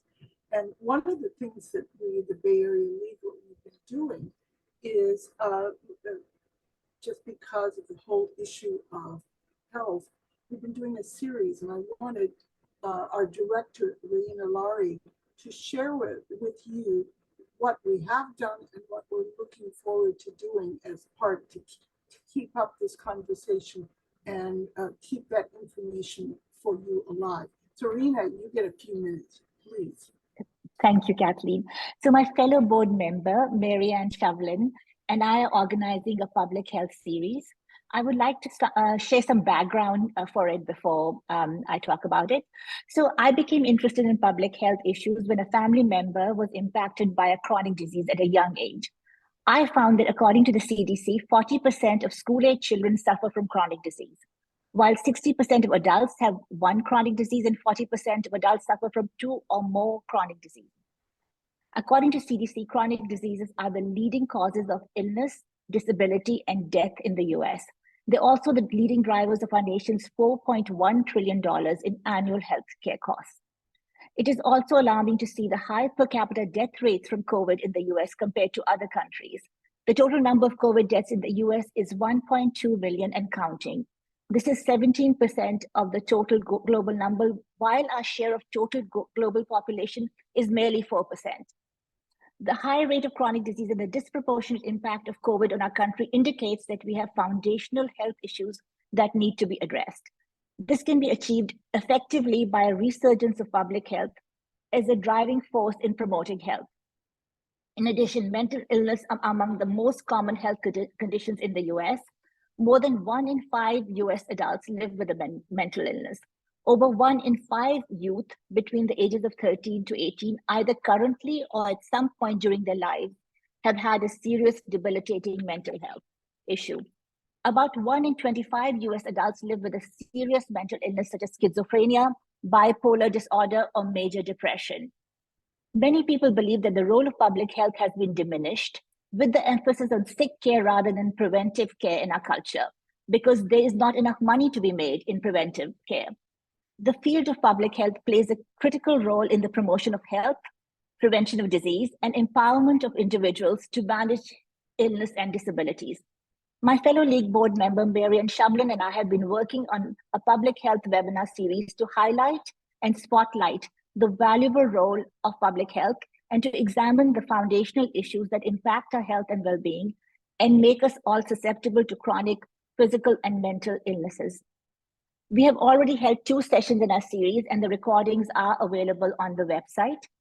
Our first session introduced the role and scope of public health and had 2 excellent speakers, Dr. Sarah Rudman, Deputy Public Officer, Santa Clara County, and Kimmy Watkins-Start, Public Health Director, Alameda County, who's also happens to be co-chair of Bar High, about which we just learned a short while ago. So our second session was on infection-associated chronic conditions. A sizable proportion of patients suffer from symptoms long after an infection is supposed to be over, such as long COVID and chronic tick-borne diseases. Our speakers included 2 UCSF professors who discussed the path-breaking work to address and manage these challenging conditions. We also had members from the Patient-Led Research Collaborative, which aims to facilitate patient-led and patient-involved research, showing us the potential of citizen science. The speakers covered the role of public health in the prevention of chronic disease. Our next session is to be held in May. We'll discuss the impact of racial and gender discrimination on our collective health. Future topics will include the impact of housing, climate, and the criminal justice system on our health and well-being. So, Mary Ann, would you like to add something to that description? I think you did a fantastic job, Raina. And it's really, Raina and I both have backgrounds in healthcare, and we have a kind of a passion about sharing information and resources with our communities so that we can improve healthcare overall. And anything else, Raina? I think that's it.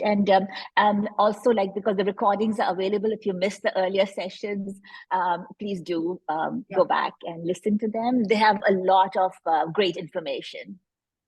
Thank you. Rena, would you share the upcoming topics that are Yeah. ahead? So we are looking at the impact of housing, the impact of climate, and the criminal justice system on our health and well-being. And yeah, definitely, please do check the sessions out. I just have to call out before we conclude the incredible work and insight and study that our board members, Arena Laurie, Marianne Chauvelin, and Roma Dawson, who has really looked in terms of the housing, and Louise for her help in this presentation.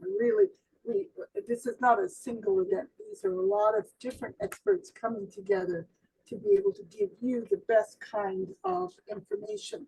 Let me give you, so what we wanted to do was to give you, a snapshot, the landscape of what's going on in terms of helping to build and create healthy communities. So to look at not only our neighborhoods and the impact of where we live and how that affects our health, Black health, Asian, neighborhoods and their issues of being able to empower communities to create healthy communities.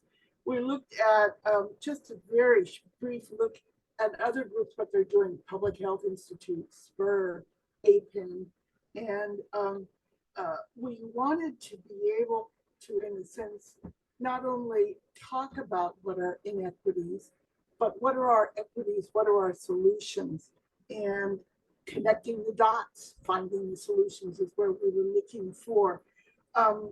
I think what we wanted to give you this information because it is how you can, in a sense, support and help create the right to a clean, healthy environment in which communities and all of us can live, work, play, thrive, be educated, and create an environment of social and economic justice. How about that for a lofty landscape? And just to remind you, and what you've seen in the chat and Q&A, is that all the slides that you saw here, which house incredible information and reminds you of the presentations and the thoughtful insights that they provided. They're on our website, and we will, as well as we will have the recording on, it'll be YouTube on our web, to go to our website by Monday, March 11th, where this is what we were looking for.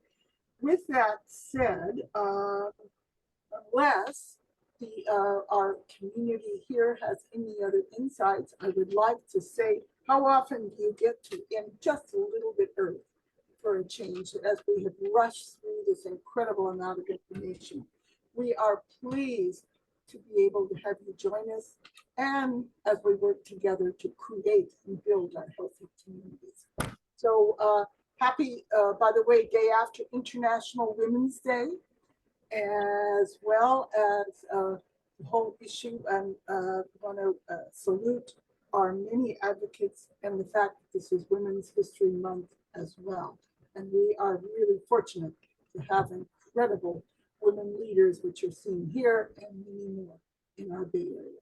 So good afternoon, and until next time. Thank you. Thank you.